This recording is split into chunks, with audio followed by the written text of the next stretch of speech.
नमस्कार, मनी गुरु के एक और स्पेशल एडिशन में आपका स्वागत है। मैं हूं पल्लवी अरुण वर्मा। पैन कार्ड सिर्फ आपकी पहचान का प्रमाण नहीं है, बल्कि आपके फाइनेंशियल रिकॉर्ड्स और टैक्स देनदारियों का भी ट्रैक रिकॉर्ड रखता है। इनकम टैक्स रिटर्न भरने के लिए पैन कार्ड होना जरूरी है, ये तो हम सब जानते हैं। लेकिन अगर आप टैक्स नहीं भरते तो क्या आपके पास पैन कार्ड होना चाहिए? अगर आपका पैन कार्ड आपके आधार कार्ड से लिंक नहीं है तो क्या किसी तरह की दिक्कत आपको हो सकती है? इन सभी सवालों के जवाबों का आज हम जानेंगे। आज के स्पेशल शो में हमारे साथ है टैक्स और investment expert mister Balwant Jain. Sir, बहुत बहुत स्वागत है कार्यक्रम में आपका।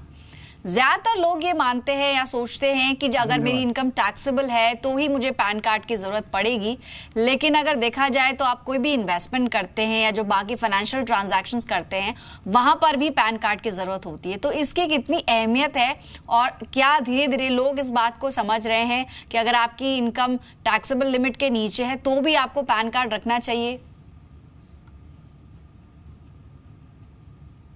देखिए पल्लवी, ऐसा है कि पैन कार्ड आपका यूनिवर्सल आइडेंटिफिकेशन का डॉक्यूमेंट हो गया है। जैसे अभी आधार भी प्रोमिनेंस ले रहा है, परंतु जहाँ भी आपको फाइनेंशियल ट्रांजैक्शंस वगैरह करने हैं, जैसे आपको बैंक का अकाउंट खोलना है या म्यूचुअल फंड में इन्वेस्टमेंट करना है, तो आपके पास पैन कार्ड होना जरूरी है। पैन कार्ड के बिना आपका बेसिक केवाईसी नहीं होगा।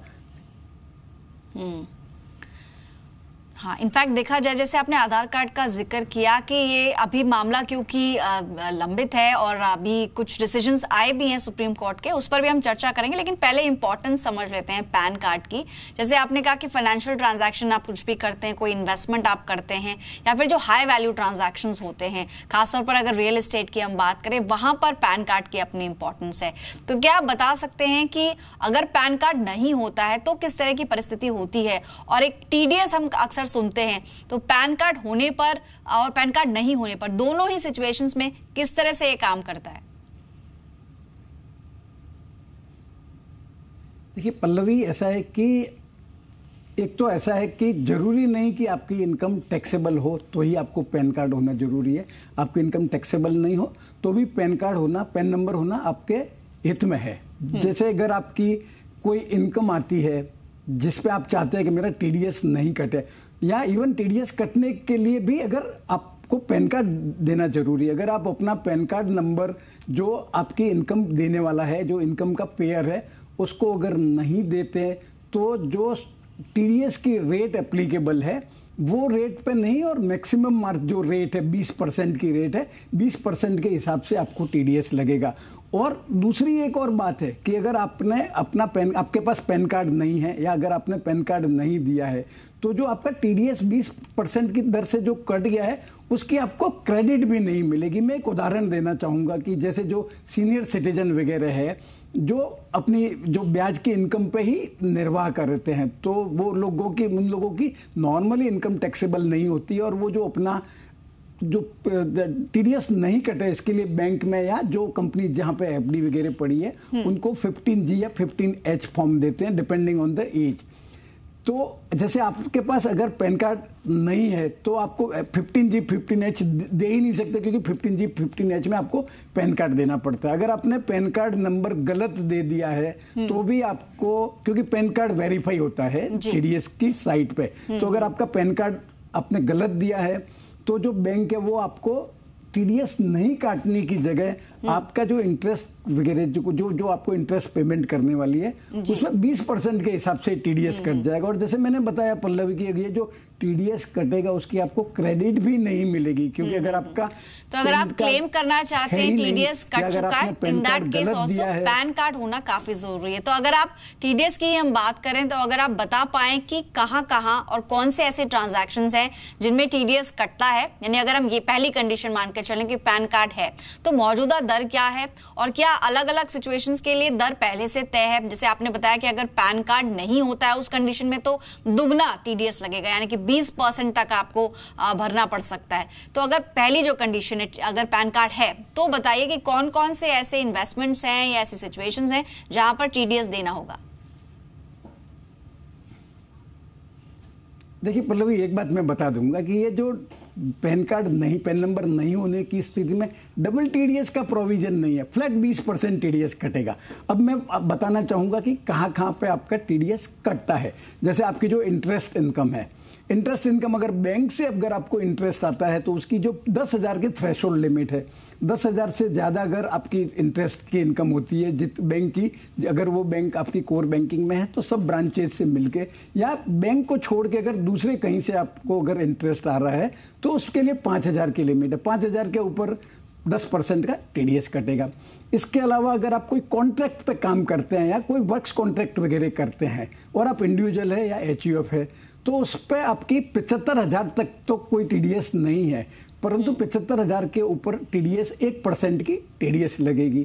तीसरा जो आइटम है वो प्रोफेशनल चार्जेज, आप जैसे कंसल्टेंसी किसी को देते हैं तो कंसल्टेंसी पे सालाना 30,000 की लिमिट, अगर 30,000 से क्रॉस हो गई तो उसके ऊपर जो पेयर है वो 10% के हिसाब से टीडीएस काटेगा। तो ये ब्रॉडली जो आइटम्स हैं जो ज़्यादा लोगों के लिए एप्लीकेबल है, उस पर क्या थ्रेशोल्ड लिमिट है और उस पर क्या टीडीएस की रेट है वो मैंने बता दिया है।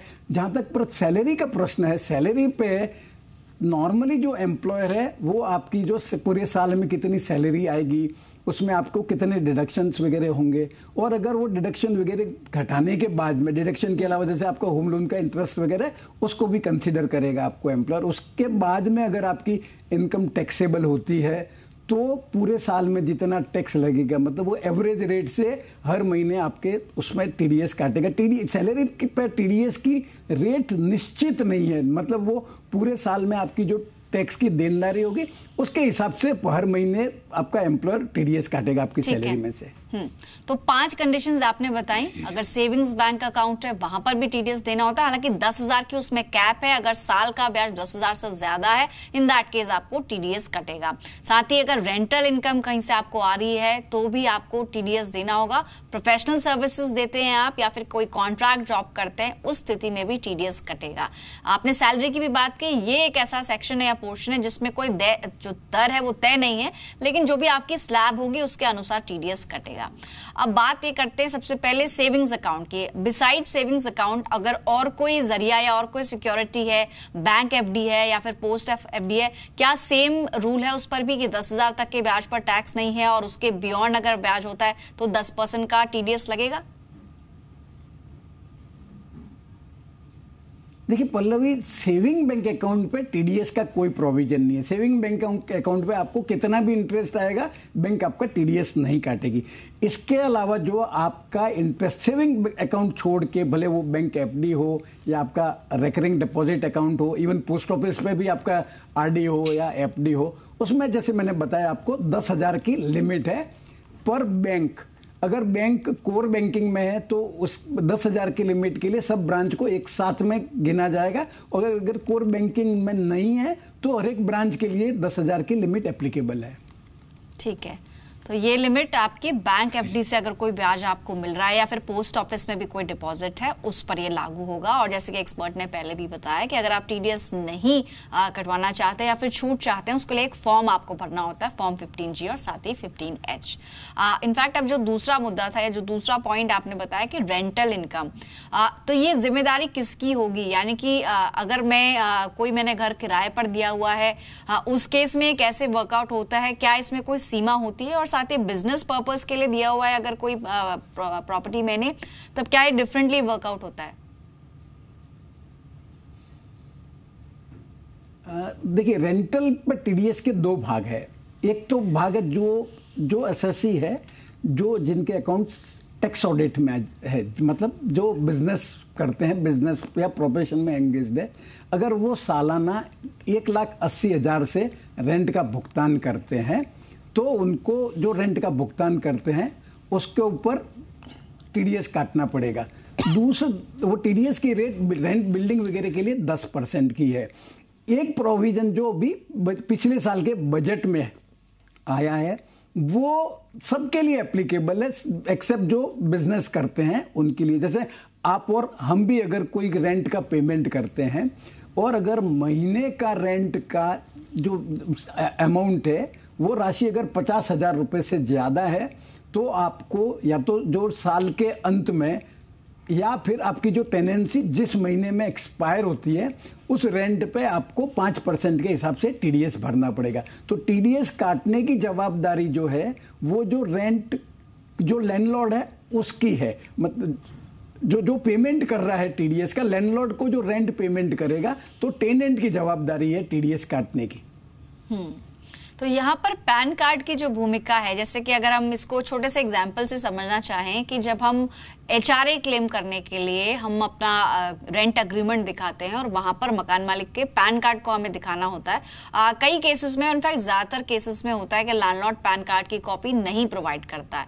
इन दैट केस ये कैसे वर्कआउट होता है? हालांकि वो सैलरी वाले सेक्शन का पार्ट हो गया, लेकिन इसको अगर आप थोड़ा सा एक्सप्लेन कर पाए कि पैन कार्ड नहीं होने के केस में तब ये कैसे वर्कआउट होता है।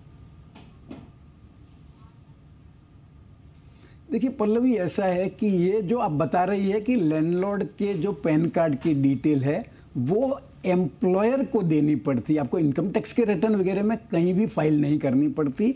और ये कंडीशन तभी लागू होती है जब आप अपने जो अपना एम्प्लॉयर से एचआरए प्राप्त करते हैं और लैंडलॉर्ड को साल का 1 लाख रुपए से ज़्यादा अगर आप रेंट पेमेंट कर रहे हैं। तो अगर आपका लैंडलॉर्ड आपको पैन कार्ड नहीं देता है और कॉपरेट नहीं करता है, तो आप एम्प्लॉयर को उसका जो पैन नंबर है वो डिटेल नहीं दे पाएंगे। तो मुझे लगता है कि शायद एम्प्लॉयर आपको जो एचआरए का एग्जम्पशन है वो नहीं दे पाएगा और वो उस पर जो आपको एचआरए पेमेंट किया उस पर टीडीएस काट देगा। परंतु अगर एम्प्लॉयर ने टीडीएस काट दिया है आपके एचआरए में से, फिर भी आप अपना जब इनकम टैक्स का रिटर्न फाइल करते हैं तब एचआरए को क्लेम कर सकते हैं। और अगर आप प्रूव कर सकते हैं, जैसे आपके पास एग्रीमेंट है, आपने चेक वगैरह से पेमेंट किया है, तो आपको एचआरए का बेनिफिट मिल जाएगा। मतलब इनकम टैक्स एक्ट में कहीं भी ऐसा प्रोविजन नहीं है कि अगर आप लैंडलॉर्ड का पैन नंबर नहीं लाके दिया तो आपको एचआरए का बेनिफिट नहीं मिलेगा।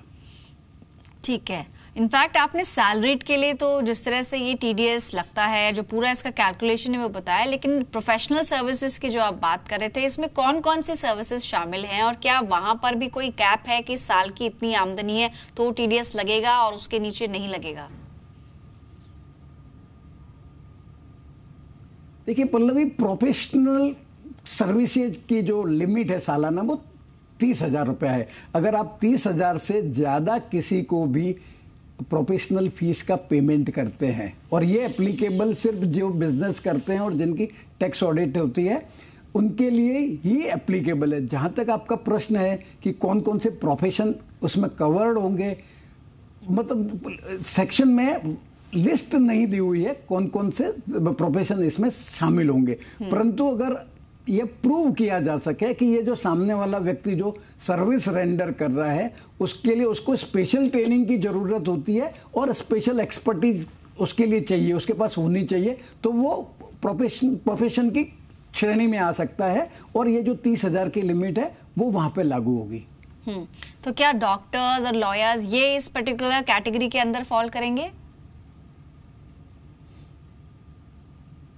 हाँ, डॉक्टर और लॉयर तो बेशक प्रोफेशनल है, पर जैसे मैंने बताया कि ये जो टीडीएस का प्रोविजन है वो सिर्फ बिजनेस जो चलाते हैं, बिजनेस या प्रोफेशन कर रहे हैं और जिनके बुक्स ऑफ अकाउंट्स ऑडिट होती है। और एक बात और है, उन लोगों को भी टीडीएस तभी काटना पड़ेगा जब ये जो पेमेंट कर रहे हैं वो अपना business as a business expenditure claim कर रहे हैं। मेरी राय में अगर आप और मैं अगर हॉस्पिटल में एडमिट होते हैं तो अपने को जो डॉक्टर को या कोई लॉयर वगैरह एडवोकेट को फीस पेमेंट करते हैं उस पर टीडीएस काटने की जवाबदारी नहीं है। ओके। साथ ही जो कॉन्ट्रैक्ट जॉब की आपने बात की, वहां पर आय पर कितना प्रतिशत तक टैक्स है और अगर वहां ऐसी सिचुएशन में पैन कार्ड नहीं होता है तब कितना टैक्स लगेगा? जैसे मैंने बताया कि अगर आपका कोई भी टाइप का कॉन्ट्रैक्ट है, जैसे आप किसी को रिपेयर का कॉन्ट्रैक्ट देते हैं, आपके कंप्यूटर वगैरह की एएमसी वगैरह देते हैं, तो उसका पूरे साल में अगर 75,000 रुपये से ज़्यादा पेमेंट करते हैं तो आपको टीडीएस काटना पड़ेगा। और ये भी प्रोविज़न सिर्फ बिजनेस वालों के लिए ही एप्लीकेबल है।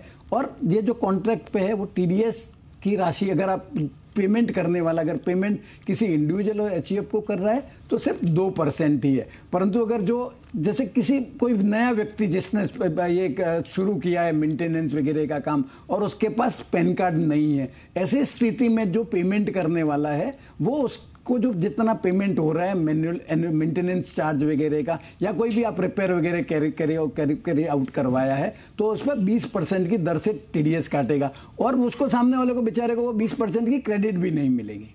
ठीक है, तो चलिए कई कैटेगरीज में हमने समझा कि जहां पर टीडीएस लगता है और वहां पर किस दर से टीडीएस कटता, वो भी एक्सपर्ट ने बताया। लेकिन जो सबसे इंटरेस्टिंग सेगमेंट है, यानी कि आपकी सैलरी पर किस तरह से टीडीएस कैलकुलेट होता है, एचआरए, एलटीए और बाकी जो आप टैक्स छूट लेते हैं, उसके बाद कैसे आपकी टैक्सेबल सैलरी तय होती है, जानेंगे इस छोटे से ब्रेक के बाद।